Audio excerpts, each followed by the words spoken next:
Bismillahirrahmanirrahim. Assalamualaikum warahmatullahi wabarakatuh. Welcome to my channel.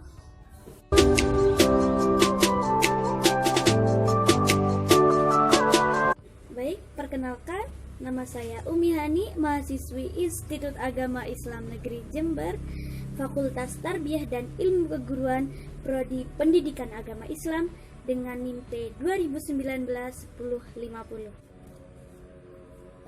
Baik guys, di channel YouTube aku kali ini aku tuh mau membahas tentang buku yang sudah aku baca, yaitu Evaluasi Program Bimbingan dan Konseling di Sekolah.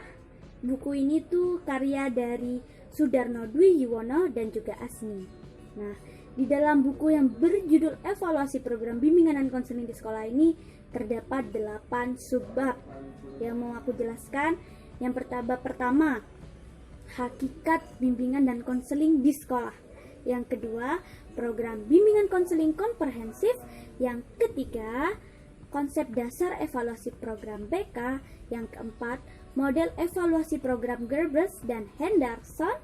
Yang kelima, evaluasi model jembatan. Yang keenam, akuntabilitas dan prosedur Melba. Yang ketujuh, evaluasi berbasis teknologi. Yang kedelapan, laporan hasil evaluasi program BK. Nah, itu guys, bab-bab yang akan aku mau bahas di channel YouTube aku kali ini. Langsung saja kita masuk ke bab pertama, yaitu tentang hakikat bimbingan dan konseling di sekolah. Perubahan model dari pola 17+ ke bimbingan konseling komprehensif di sini dimaksudkan agar hasil program dari layanan bimbingan konseling bisa meningkat secara menyeluruh dan juga optimal. Layanan bimbingan konseling di sini dilakukan melalui kolaborasi antara guru sekolah dengan para personil yang ada di sekolah.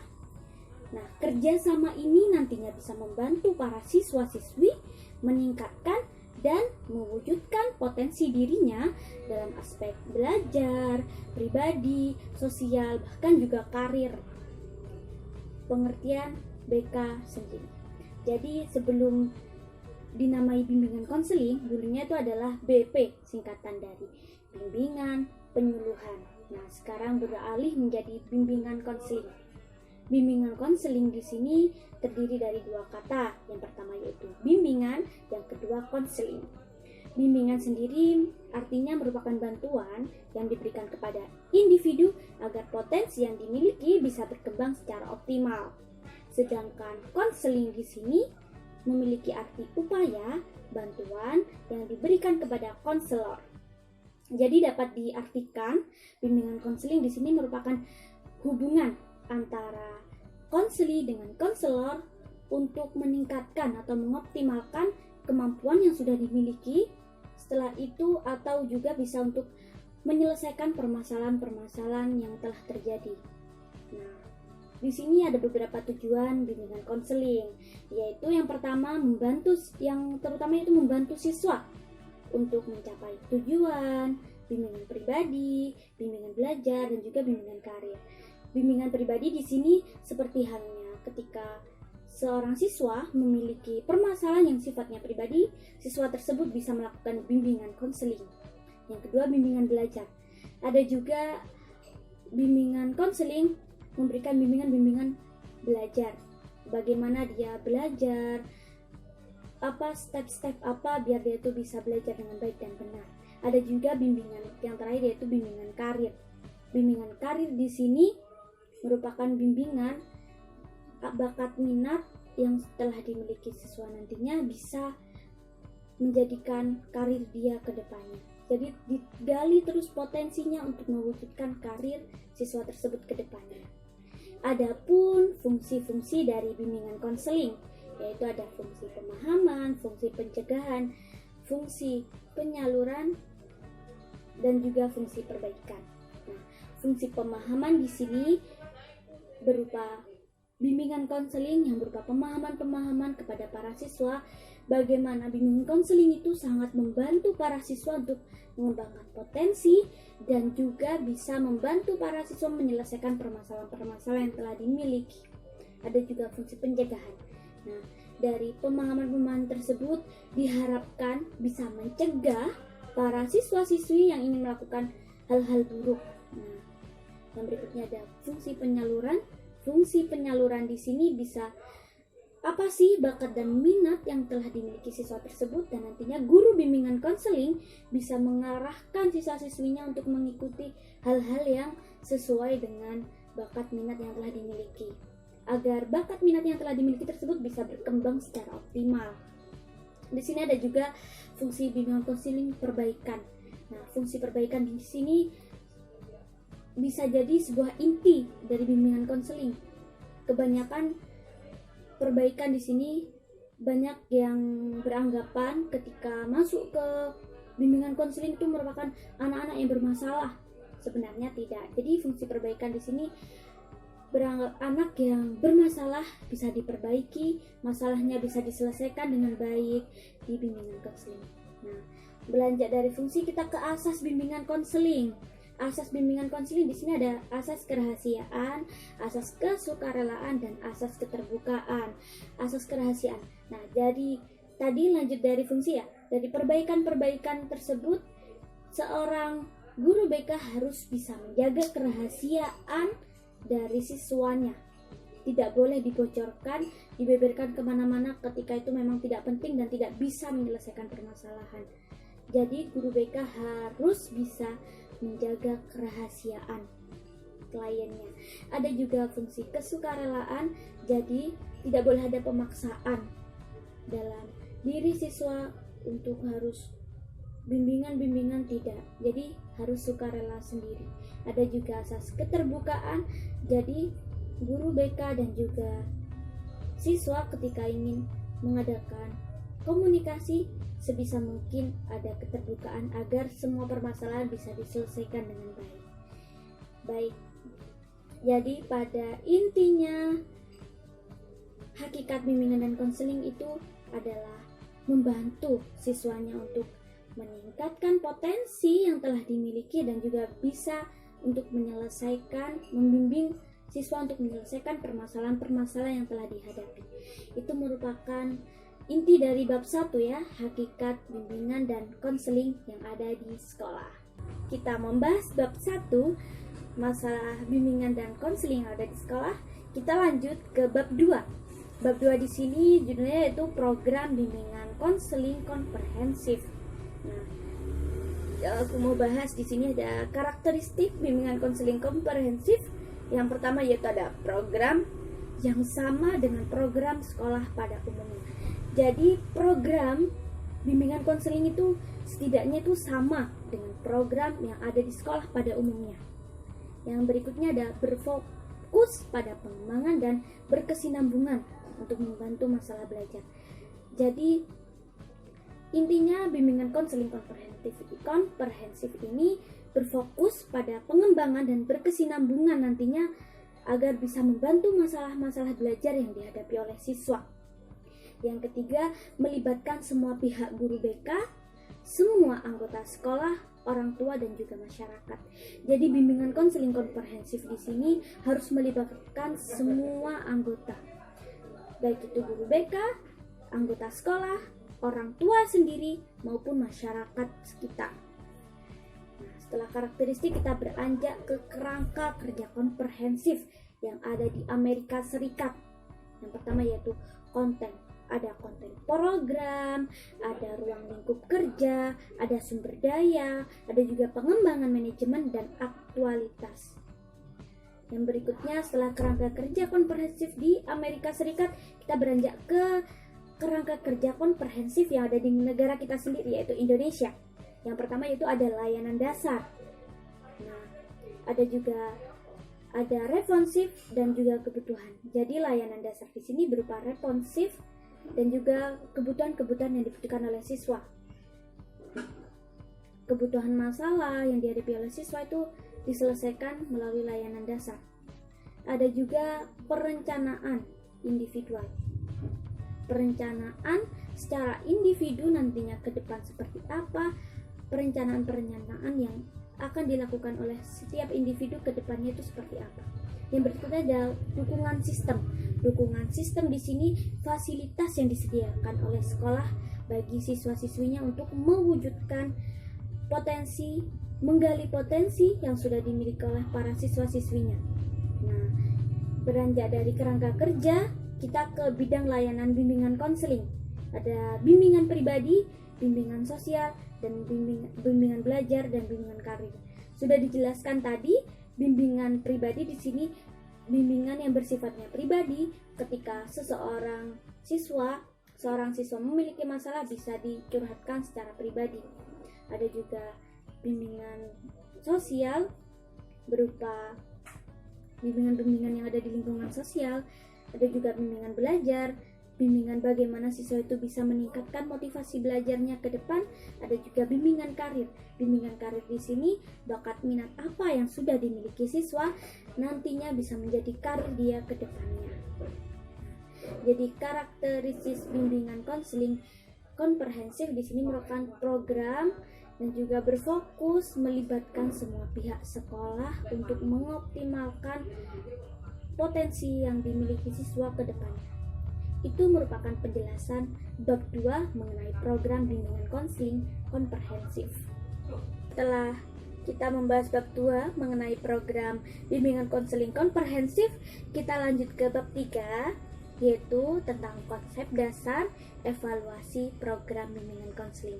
Di sini evaluasi sendiri merupakan program bimbingan konseling yang dapat diartikan sebagai segala sesuatu upaya atau tindakan yang disengaja untuk mengukur, menilai, dan juga untuk mengambil sebuah keputusan pada program bimbingan konseling melalui serangkaian prosedur yang mengacu kepada kriteria-kriteria tertentu untuk memperbaiki sebuah program. Nah, tujuan dari evaluasi bimbingan konseling di sini yang pertama untuk membantu tumbuhkan kurikulum sekolah ke arah yang sesuai dengan kebutuhan para siswa yang ada di sekolah tersebut. Yang kedua, untuk membantu guru memperbaiki cara mengajarnya di dalam kelas. Yang ketiga, memungkinkan program bimbingan konseling berfungsi menjadi lebih baik lagi ke depannya. Ada juga faktor-faktor yang menghambat evaluasi program bimbingan konseling. Salah satunya yaitu jumlah guru BK yang relatif terbatas dan juga pengetahuan guru BK yang sedikit rendah, terus beban kerja yang diampu oleh guru BK karena tidak ada perbandingan yang tidak ideal antara guru BK dan juga siswanya. Itulah penjelasan yang bisa saya sampaikan mengenai bab 3, konsep dasar evaluasi program bimbingan konseling. Setelah membahas mengenai konsep dasar evaluasi program bimbingan konseling, kita langsung lanjut ke bab 4 mengenai model evaluasi program Gerbers dan Henderson. Nah, evaluasi di sini dengan kata lain merupakan evaluasi dampak. Yang pertama yang saya mau bahas mengenai 3 macam evaluasi menurut Gerbers dan Henderson. Yang pertama yaitu evaluasi personil, di mana evaluasi personil di sini merupakan cara untuk memberikan sebuah penilaian dan juga pengukuran pada pelaksanaan sebuah program. Yang kedua, evaluasi program, di mana evaluasi program di sini merupakan kriteria-kriteria yang dapat digunakan untuk mengukur program bimbingan konseling, yaitu kriteria eksternal dan juga internal yang digunakan guru bimbingan konseling untuk menuliskan program bimbingan konseling yang lebih aktual ke depannya. Yang ketiga yaitu evaluasi hasil. Di sini evaluasi hasil ada beberapa. Yang pertama yaitu mengidentifikasi pencapaian siswa. Yang kedua, mempertimbangkan penggunaan data seperti data prestasi akademik, data proses, data persepsi, dan juga data hasil. Nah, setelah 3 macam evaluasi Gerbers dan Henderson, kita beralih ke teknik evaluasi program layanan dasar bimbingan konseling. Yang pertama ada evaluasi berdasarkan perbandingan, pretest dan posttest. Yang kedua, ada evaluasi berdasarkan kriteria standar yang telah ditentukan. Yang ketiga, ada evaluasi berdasarkan kelompok partisipan dan juga kelompok kontrol. Dan yang terakhir, ada evaluasi berdasarkan responsif dan juga observasi. Nah, itu yang bisa saya sampaikan mengenai bab 4 tentang model evaluasi program Gerbers dan Henderson. Guys, setelah membahas mengenai model evaluasi program menurut Gerbers dan Henderson, kita langsung ke pembahasan bab 5 tentang evaluasi model jembatan. Nah, evaluasi di sini yaitu merupakan cara untuk mengetahui sebuah efektivitas layanan yang akan ditunjukkan. Hasil data dan temuan-temuan evaluasi juga sebagai sasaran untuk memberikan informasi tentang efektivitas program. Pada kegiatan evaluasi sendiri, dalam siklus kondisi akan dihasilkan sebuah data hasil, ada juga saran dan juga respon pihak-pihak yang terkait. Mengenai siklus evaluasi model jembatan, yang pertama ada tahap evaluasi program bimbingan konseling. Tahap-tahapannya berupa 1. Tahap perencanaan program, 2. Tahap implementasi program, 3. Tahap penyelarasan dan pengawasan program, yang keempat, tahap asesmen hasil pada siklus evaluasi program. Yang kedua, mengenai siklus konteks data. Ada beberapa tahap juga. Yang pertama, tahap umpan balik, ada tahap perencanaan strategi pelaksanaan, yang ketiga tahap net assessment, yang keempat identifikasi tujuan sasaran. Mengenai jembatan komunikasi di sini merupakan pengelola sekolah, ada orang tua, pegawai kantor, urusan pendidikan, dan juga konseling, konselor, dan pihak-pihak yang dapat dijadikan masukan pada pencapaian keberhasilan siswa itu nantinya. Baik, itu merupakan penjelasan dari bab 5 mengenai evaluasi model jembatan. Lanjut, tadi kita sudah membahas evaluasi model jembatan. Selanjutnya kita membahas tentang akuntabilitas dan prosedur Melkba. Selama bertahun-tahun, pembahasan akuntabilitas pada sebuah layanan bimbingan konseling berfokus pada cara mengetahui hasil dari intervensi khusus dan hasil dari keseluruhan akademik, karir, personal, dan sosial baik anak dan dewasa. Nah, contoh prosedur evaluasi Melkba di sini ada 9 langkah. Yang pertama, langkah pertama yaitu menyusun evaluasi perencanaan aspek tujuan, yang di dalamnya ada menentukan tujuan evaluasi, menetapkan kriteria dan standar hasil. Yang ketiga, mengembangkan instrumen evaluasi. Yang keempat, menentukan teknik analisis data dan evaluasi perencanaan. Langkah kedua, mengumpulkan data. Langkah ketiga, melaksanakan analisis data, ada tabulasi data, menelaah presentasi masalah, membandingkan tujuan layanan dengan permasalahan siswa, membandingkan tujuan layanan dengan standar kemandirian peserta didik. Langkah keempat yaitu mengambil keputusan mengenai kompetisi dan rekomendasi. Langkah kelima, mengembangkan strategi pencapaian tujuan program. Langkah keenam, menyusun rencana evaluasi terhadap strategi penentuan tujuan evaluasi, kriteria dan standar keberhasilan, instrumen evaluasi, teknik analisis data. Langkah ketujuh yaitu pilih ahli untuk menilai. Langkah ke-8 melakukan analisis data, dan langkah yang terakhir, langkah ke-9 merupakan pelaporan data. Itu mengenai bab 6 tentang akuntabilitas dan prosedur Melkba. Bahas bab 6 mengenai akuntabilitas dan prosedur Melkba, kita lanjut ke pembahasan bab 7 mengenai evaluasi berbasis teknologi. Nah, alat bantu ini dinamakan Evaluator DW Software, yang merupakan software layanan dalam bimbingan konseling yang sengaja dirancang khusus berdasarkan model evaluasi layanan dasar berbasis akuntabilitas dalam kurung Melkba. Evaluasi proses ini berfokus pada sebuah hasil perubahan setelah mendapatkan layanan dan dampak pada sebuah aspek yang jangka panjang. Ada 3 pilihan operasi dalam software ini berdasarkan jenis aktornya, yaitu ada admin, ada user guru BK, dan juga ada user siswa. Software evaluator DW dapat bermanfaat mengevaluasi hasil layanan dasar bimbingan konseling yang mampu mempermudah proses input data, membuat laporan manajemen data, analisis data, dan juga evaluasi hasil sistem secara otomatis. Itu mengenai bab 7 tentang evaluasi yang berbasis teknologi. Tadi membahas bab 7 mengenai evaluasi berbasis teknologi, kita lanjut ke bab terakhir, bab 8 tentang laporan hasil evaluasi program BK. Muatan-muatan laporan hasil evaluasi ada deskripsi program, rancangan evaluasi, hasil evaluasi, kesimpulan diskusi, dan saran laporan ahli rekomendasi.